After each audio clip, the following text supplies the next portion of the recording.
पंखे के नीचे बैठकर क्या कभी आपने सोचा कि पंखे का इतिहास क्या है? आइए हम आपको बताते हैं कि कब हुआ इलेक्ट्रिक फैन का आविष्कार और कब ये भारत आया था।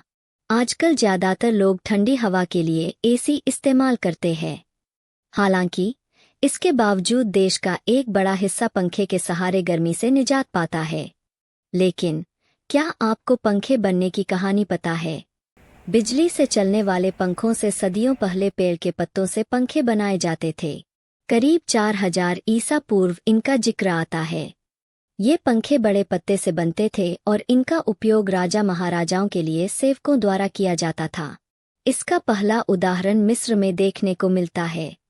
काफी सारे लोग का मानना है कि इंसानों द्वारा हाथ से चलाए जाने वाले पंखे का आविष्कार चीन में हुआ था।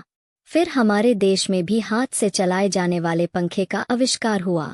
पंखे का आविष्कार शुएलर स्कॉट्स व्हीलर ने 1882 में किया था, लेकिन यह छत पंखा नहीं था, यह एक टेबल पंखा था। इसके बाद फिलिप दीहल ने सिलाई मशीन की मोटर पर पंखे के पर लगाकर छत पंखे का आविष्कार किया था। वैसे 1860 से ही पंखे का उपयोग किया जाता था, लेकिन वह पंखे बिजली इलेक्ट्रिसिटी से नहीं बल्कि पानी से चलते थे और यह पानी वाले पंखे बहुत महंगे आते थे। साल 1886 में शुएलर स्कॉट्स व्हीलर ने पंखे को घुमाने के लिए बिजली का इस्तेमाल किया। ये पंखे टेबल फैन की तरह होते थे और इनमें 2 ब्लेड हुआ करते थे।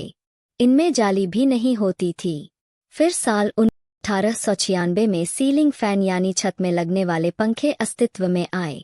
इसे फिलिप एच डायहली ने पेटेंट करवाया था, लेकिन ये हल्की हवा देते थे।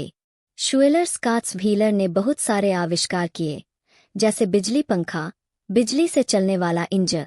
फिलिप दीहल ने इलेक्ट्रिक लैंप और इलेक्ट्रिक सिलाई मशीन की मोटर का आविष्कार भी किया था। बाद में साल 1902 में पंखे बनाने वाली कंपनियां बाजार में आईं। इसी समय से आम घरों में इस्तेमाल के लिए पंखे बनाए जाने लगे, लेकिन ये आसानी से उपलब्ध नहीं होते थे।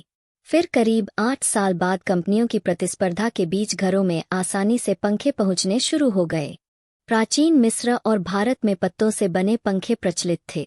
प्राचीन भारत में वे बांस की पट्टियों या अन्य पौधों के रेशों से बने हाथ से पकड़े जाने वाले पंखे थे, जिन्हें हवा चलाने के लिए घुमाया या पंखा किया जा सकता था।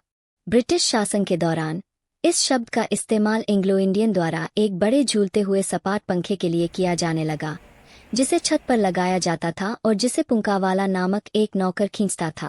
यांत्रिक घूमने वाले ब्लेड वाले पंखे कई तरह के डिजाइन में बनते हैं। इन्हें फर्श, मेज, डेस्क पर या छत से लटकाकर सीलिंग फैन लगाया जाता है और इन्हें खिड़की, दीवार, छत आदि में बनाया जा सकता है। टावर पंखों के अंदर छोटे ब्लेड होते हैं। काफी गर्मी पैदा करने वाले इलेक्ट्रॉनिक सिस्टम, जैसे कंप्यूटर, में पंखे शामिल होते हैं। हेयर ड्रायर और स्पेस हीटर जैसे उपकरण भी पंखों का इस्तेमाल करते हैं। वे एयर कंडीशनिंग सिस्टम और ऑटोमोटिव इंजन में हवा चलाते हैं।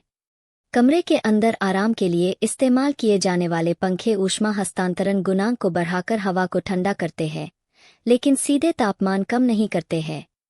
बिजली के उपकरणों या इंजनों या अन्य मशीनों को ठंडा करने के लिए इस्तेमाल किए जाने वाले पंखे मशीन के बाहर ठंडे वातावरण में गर्म हवा को बाहर निकालकर उपकरण को सीधे ठंडा करते हैं।